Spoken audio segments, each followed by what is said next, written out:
جب بندہ مومن اس امتحان میں کامیاب ہوتا ہے تو پھر اللہ کی آواز آتی ہے، کون سی؟ کہ یا ایتھا النفس المطمئنہ ارجعی الی ربک راضیۃ مرضیہ، اے نفس مطمئنہ اپنے رب کی طرف لوٹ آ اس حالت میں کہ تم مجھ سے راضی ہے اور میں تم سے راضی ہوں۔ اب یہ پہلے بندے نے قربانیاں دی ہیں، یہ ذہن میں رکھیں، پہلے بندے نے یہ قربانیاں 3 طرح کی پیش کی ہیں، تو جب بندے نے قربانیاں دی، کامیابی کی سند ملی، پھر اللہ نے فرمایا راضیۃ مرضیہ، میرے بندے جب تم قربانیاں دے کے تم مجھ سے راضی ہو چکا ہے، اب یہ سن لے کہ میں بھی تم سے راضی ہوں، فادخلی فی عبادی، اب تم میرے بندوں میں داخل ہو چکے، کیا بن چکے ہو؟ میرے بندوں میں۔ اور یہ چھوٹی سی بات نہیں ہے اللہ کا بندہ بننا، آپ قرآن مجید کو پڑھیں، احادیث مبارکہ کو پڑھیں، آپ کو پتہ چلے اس کائنات میں صرف ایک ہی ہستی ایسی ہے، ایک ہی ہستی ایسی ہے جس کو اللہ رب العزت نے اپنا بندہ ہونے کا شرف ادا کیا ہے، اور وہ صرف امام الانبیاء محمد مصطفیٰ صلی اللہ علیہ وسلم کی ذات ہے، ایک ہی ہستی ایسی۔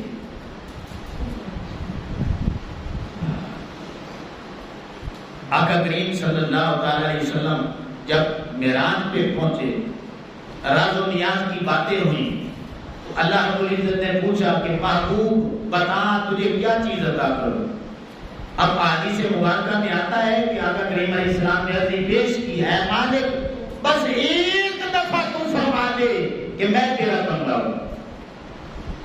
اللہ رب العزت نے فرمایا کہ سوئے محبوبہ، اور صرف تو ہی تو وہ بندہ ہے جس نے میری بندگی کا بھی حق ادا کر دیا ہے۔ اندازہ لگا اتنے اونچے مقام پہ پہنچ کے اپنے مالک سے مانگا تو کیا مانگا کہ مالک بس تو کہہ دے کہ میں تیرا بندہ ہوں۔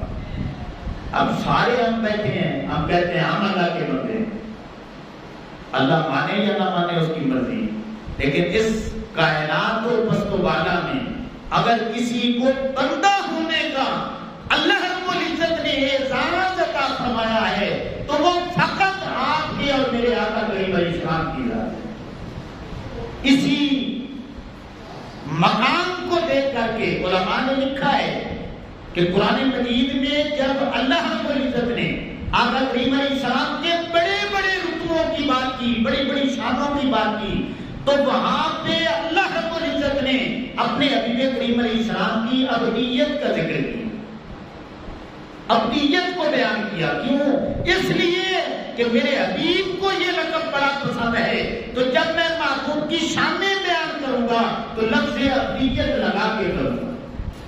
آپ پڑھ کے دیکھ لیں سورہ بنی اسرائیل پہلی آیت، اللہ فرماتا ہے سبحان الذی اسرا، اونچا بولیں سبحان الذی اسرا بعبدہ، پاک ہے وہ ذات جس نے اپنے بندہ خاص کو سیر کروایا۔ تو ابدیت کا ذکر ہے۔ جب وحی کی بات آئی تو اللہ نے فرمایا فاوحی الی عبدہ ما اوحی، دنیا والوں جو بھی میں نے اپنے حبیب پہ وحی کرنی تھی بس کر دی، اور تمہیں کیا خبر ہے میں نے کیا کی ہے۔ وحی کی بات آئی تو اللہ نے ابدیت کے ساتھ بیان کیا۔ معراج کی بات کی تو ابدیت کے ساتھ آقا کریم علیہ السلام کا ذکر خیر فرمایا، اور جب قرآن مجید کی بات کی بے مثلیت کی تو وہاں پہ بھی لفظ ابدیت لگایا کہ وَإِن كُنتُمْ فِي رَيْبٍ مِّمَّا نَزَّلْنَا عَلَىٰ عَبْدِنَا، کہ جو میں نے اپنے حبیب کریم علیہ السلام پہ قرآن نازل کیا ہے، اگر تمہیں اس میں کوئی شک ہے جو میں نے اپنے بندہ خاص پہ نازل کیا ہے تو پھر اس کی مثل مجھے چھوڑ کے کائنات کی ساری مخلوق اپنے ساتھ ملا لو، قرآن مجید کی مثل لانا چاہو تو مثل نہیں لا سکتے۔ اب قرآن کے نزول کی بات کی تو ابدیت کا ذکر ہے، معراج کی بات کی تو ابدیت کا ذکر ہے، وحی کے نزول کی بات کی تو ابدیت کا ذکر فرمایا کیوں؟ اس لیے کہ اس ابد کے لفظ سے آقا کریم علیہ السلام کو بڑا پیار ہے. اور پھر آقا کریم علیہ السلام اس کا اظہار بھی فرماتے ہیں. آقا کریم علیہ السلام جب دنیا سو جاتی تو آقا کریم علیہ السلام وضو بناتے، اپنے مالک کے حضور کھڑے ہوتے، لمبا قیام فرماتے اور لمبا سجدہ کرتے. حتیٰ کہ ام المومنین عائشہ صدیقہ رضی اللہ تعالی عنہ بیان کرتی ہیں کہ یا رسول اللہ صلی اللہ علیہ وسلم پوری رات جاگنا، اے اللہ کے رسول صلی اللہ علیہ وسلم تھوڑی دیر آرام فرما لیا کریں. یہ اتنا لمبا قیام جس کی وجہ سے آپ کے پاؤں مبارک پہ ورم پڑ چکے. تو کسی نے کہا تھا نا کھڑے ہیں وہ پاؤں پہ، امت کی خاطر ورم آ گیا ہے دعا کرتے کرتے، میں مر جاؤں ان سے وفا کرتے کرتے، غلامی خیر البرا کرتے کرتے میں مر جاؤں ان سے وفا کرتے کرتے. تو جب یہ بات کی نا تو آگے سے آقا کریم علیہ السلام نے فرمایا افلا اکون عبدا شکورا، اے عائشہ بتا تو صحیح کیا میں اپنے رب کا شاکر بندہ نہ بنوں؟ وہی لفظ لگایا عبدا شکورا کہ میں شاکر بندہ نہ بنوں اس کا. اللہ اکبر. تو اس کا آقا کریم علیہ السلام نے جگہ جگہ اس کا اظہار فرمایا، اپنے عبد ہونے کا اظہار فرمایا. کیوں کہ یہ وہ لقب ہے جو مالک نے اپنے حبیب کریم علیہ السلام کو عطا فرمایا ہے. تو امام الانبیاء صلی اللہ علیہ وسلم کے علماء، اب یہ دوسرا مقام ہے فادخلی فی عبادی.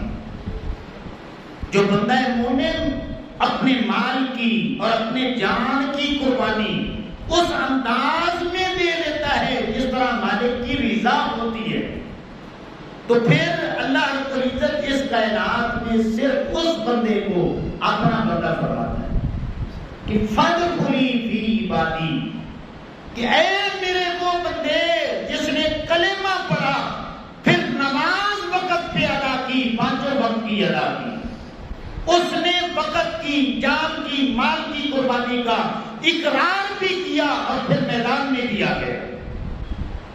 جس نے کلمہ پڑھ کے روزہ رکھ کے وقت کی قربانی دی، مال کی قربانی دی اور جان کی قربانی دی، گویا روزہ رکھ کے وہ بھی میدان میں آ گیا. اسی طرح زکوٰۃ اور حج اور قربانی کی یہ ساری مثالیں قائم کر کے اور پھر حقوق العباد کے حوالے سے سارے کے سارے حقوق ادا کر کے جب بندہ ساری قربانیاں اللہ کے حضور پیش کرتا ہے تو پھر اس بندے کو اللہ فرماتا ہے، ایک تو اپنے حبیب کو فرمایا کہ فقط تو ہی میرا بندہ ہے، دوسرے نمبر پہ جو سچا اور پکا غلام بن جاتا ہے اس کو مالک فرماتا ہے فادخلی فی عبادی.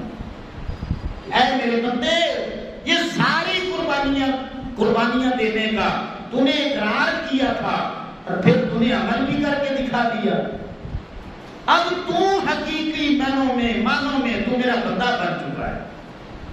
آگے اللہ نے فرمایا صرف میرا بندہ نہیں بنا، وادخلی جنتی، اب تو جنت میں بھی آ چکا ہے. اور جنت کا میں نے کیا بتایا کہ جنت اللہ کی رضا کا نام ہے.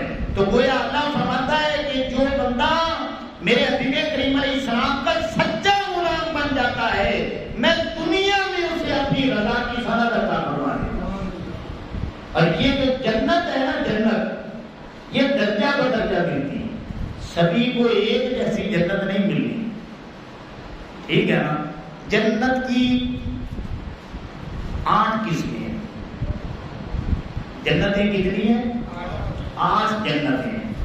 علماء نے لکھا ہے کہ پہلی جنت جو ہے وہ جنت المأویٰ ہے جو سدرۃ المنتہیٰ کے بالکل سامنے ہے، یہ پہلی جنت ہے. پھر جنت عدن ہے، پھر جنت نعیم ہے، پھر جنت قرار ہے، پھر جنت سلام ہے، پھر جنت جلال ہے، پھر جنت خلد ہے اور سب سے اونچی جنت کا نام جنت الفردوس ہے. اب یہ پہلی جنت اس کی 100 منزلیں ہیں. ایک منزل سے دوسری منزل کا فاصلہ قرآن مجید میں بیان ہوا ہے کہ زمین و آسمان جتنا پہلی جنت کی پہلی منزل میں جو فاصلہ ہوگا وہ زمین و آسمان جتنا ہوگا. تو اب اس طرح 100 منزلیں ہیں. ایک جنت کا اینڈ ہوگا, دوسری جنت شروع ہوگی, پھر تیسری, پھر چوتھی, پھر 5ویں, 6ٹھی, 7ویں اور 8ویں. اب یہ جنتیں جتنی جس بندے کو اللہ کی رضا نصیب ہوگی اس حساب کے ساتھ اللہ رب العزت اپنے بندوں کو جنتیں عطا فرمائے گا. کسی کو جنت مہنگا, کسی کو جنت عادل, کسی کو نعیم, کسی کو سلام, کسی کو قرار, کسی کو ایک جنت, کسی کو 2 جنتیں. 2 جنتیں بھی ایک بندے کو مل سکتی ہیں. اور اس کا ذکر بھی قرآن مجید میں ہے. وَلِمَنْ خَافَ مَقَامَ رَبِّهِ جَنَّتَانِ, جو اللہ کے سامنے کھڑا ہونے سے ڈر جاتا ہے کہ میرے مالک نے میرا حساب لینا ہے, اور پھر وہ سیدھے رستے پہ چلتا ہے. اللہ فرماتا ہے اس ڈر کی وجہ سے اس بندے کو میں 2 جنتیں عطا فرماتا ہوں. تو امام الانبیاء صلی اللہ علیہ وسلم کے غلاموں, آپ یہ خلاصہ کلام سمجھیں. مالی اور جانی قربانیاں دے کر کے بندہ بڑی قربانیوں کے بعد اللہ کے بندوں میں شامل ہوتا ہے. اللہ نے صرف وعدہ کیا کہ اب تو میری جنت میں آ چکا ہے.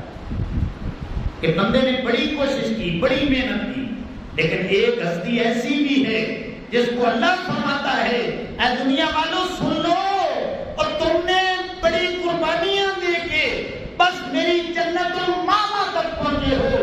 ایک میرے حبیب کی ذات ایسی ہے جس کو میں نے اپنا بندہ فرمایا ہے کہ اس جیسا کوئی بندہ ہی نہیں ہے. کیا مطلب؟ جو رضا کی سند میں نے اپنے حبیب کریم علیہ السلام کو عطا فرمائی ہے, جو سنگت اور قربت اور جو درجہ میں نے اپنے حبیب کریم علیہ السلام کو عطا فرمایا ہے وہ کسی کو بھی نہیں عطا فرمایا. اب حدیث پاک پڑھ کے دیکھ لیں. آقا کریم علیہ السلام نے فرمایا میرے غلاموں سن لو, جنت الفردوس کا جب اینڈ ہوتا ہے, جہاں پہ انتہا ہوتی ہے, وہاں پہ ایک مقام ہے جس مقام کا نام الوسیلہ ہے. کیا نام ہے؟ الوسیلہ. آقا کریم علیہ السلام نے فرمایا, اب آج بھی دیکھیں, آقا کریم علیہ السلام نے فرمایا میرے غلاموں اب مجھے پتہ نہیں ہے وہ مقام اللہ نے کس کو دینا ہے, لیکن میں امید کرتا ہوں کہ جو سب سے اونچا رتبہ ہے وہ اللہ نے مجھے کو دینا ہے. اور پھر فرمایا حدیث پاک میں آقا کریم علیہ السلام نے فرمایا یہ جو وسیلے والی دعا ہے نا, اللہم رب علی دعوت التامۃ والصلاۃ القائمہ آتی سیدنا محمد الوسیلہ والفضیلہ والدرجۃ الرفیعہ وابعثہ مقاما محمودا الذی وعدتہ وارزقنا شفاعتہ یوم القیامہ انک لا تخلف المیعاد. آقا کریم علیہ السلام نے فرمایا جو میرا امتی یہ وسیلے والی دعا میرے لیے مانگتا رہے گا کہ اے مالک و مولا یہ بلند ترین رتبہ میرے سنے حبیب کو عطا فرمانا. آقا کریم علیہ السلام نے فرمایا میں اپنے اس غلام کو اپنے ہاتھ سے پکڑ کے جنت میں لے جاؤں. اندازہ لگائے سب سے اونچا رتبہ اللہ کے عرش کے نیچے, اللہ کی جنتوں سے اوپر جو مقام ہے اس مقام پہ کسی اور نے نہیں بیٹھنا. وہاں پہ جو کرسی لگائی ہے وہ اللہ رب العزت نے اپنے حبیب کریم علیہ السلام کی لگائی. تو اس لیے امام الانبیاء صلی اللہ علیہ وسلم کے غلاموں یہ قربانی ہمیں درس دیتی ہے. ہم یہ سارے چاہتے ہیں نا کہ آقا کریم علیہ السلام کا زمانہ تو ہمیں نصیب نہیں ہوگا, تو کاش ہمیں جنت میں آقا کریم علیہ السلام کی صحبت, سنگت اور معیت مل جائے.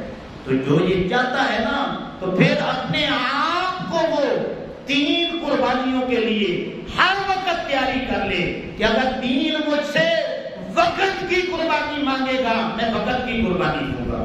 3 اگر مجھے جان کی قربانی کا تقاضا کرتا ہے کہ جان قربان کرنی ہے تو میں جان بھی قربان کروں گا.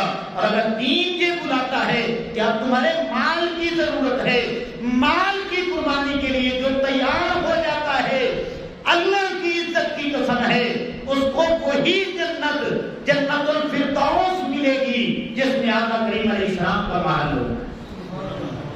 تو یار وہ لمحات، وہ زمانہ مبارک تو ہمیں نصیب نہیں ہو سکا، تو وہ جنت میں اگر وہاں تک ہماری رسائی ہو گئی اور ہم پہنچ گئے تو آقا کریم علیہ السلام کی زیارت بھی ہوگی، اور وہیں پہ جو ہے آقا کریم علیہ السلام کی قربت، صحبت، سنگت بھی ہمیں میسر آ جائے گی۔ اس لیے امام الانبیاء صلی اللہ علیہ وسلم کے غلاموں، جس نے بھی یہ قربانیاں دی ہیں، اللہ رب العزت سب کی قربانیوں کو قبول فرمائے، اور جو آپ نہیں کر سکے اللہ رب العزت انہیں ہمت، طاقت اور توفیق عطا فرمائے کہ وہ نیکسٹ سال کے لیے اپنی تیاری کر لیں۔